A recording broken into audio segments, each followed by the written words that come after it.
سؤال وصلني حبيت ان انا اجاوب عليه معاكم. واحده بتقول لي جوز صاحبتي بيخونها، هي ما تعرفش حاجه، هي طيبه ما تستاهلش منه كده، وانا محتاره اقول لها ولا لا، ضميري بيوجعني جدا ومش عارفه اعمل ايه.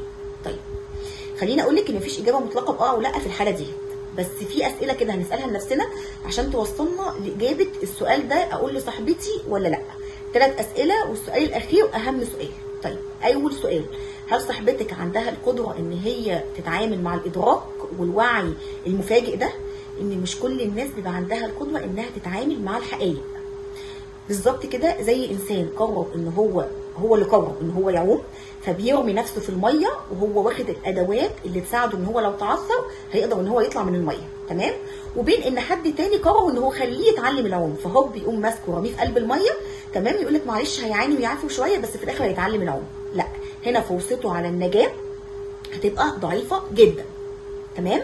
لان الوعي لما بيزيد عند البني ادم اغلب الظن دوت بيبقى مرتبط بقدر كبير من الالم. ليه؟ لان الوعي بيخليني اتعامل مع الاحداث والاشخاص حواليا بشكل تاني مختلف خالص وبعين تانيه مختلفه. فده اول سؤال. طيب تاني سؤال، هل صاحبتك عندها قدر عالي من الريزيلينس ان هي تقدر تتعامل مع تبعات الموقف ده؟ يعني انت حاسبه التبعات وعارفه رد فعل الزوج ده ايه وهي رد فعلها هيكون ايه، وهل هي هتقدر تتعامل مع التبعات دوت ولا تخليها عايشه في نعيم الجهل احسن؟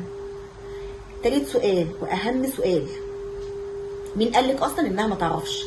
وممكن تكون هي عارفه وحاسه بس هي مختاره انها تتجاهل الملف ده باكمله، لان هي عارفه ان هي اضعف من ان هي تتعامل مع الملف ده دلوقتي، فهي مختاره انها ما تشوفش. وفي ناس كتير وفي حالات كتير وممكن يكون معظمنا بره بالجزء دوت، انا مختاره ان انا ما اشوفش الفايل ده ولا اتعامل معاه دلوقتي خالص، لان انا عارفه ان المعاناه اللي فيه والالم اللي فيه والضغط اللي اتحط عليا منه هيبقى كبير جدا. فانا هنا هجبرها انها تتعامل مع ملف ممكن تكون هي مختاره انها تقفله في المرحله الحاليه. فحضرتك هتجاوبي على الاسئله ديت وان شاء الله اكون ساعدتك ان انت تقدري تعرفي تواجهي صاحبتك بالحقيقه الصعبه ديت ولا لا.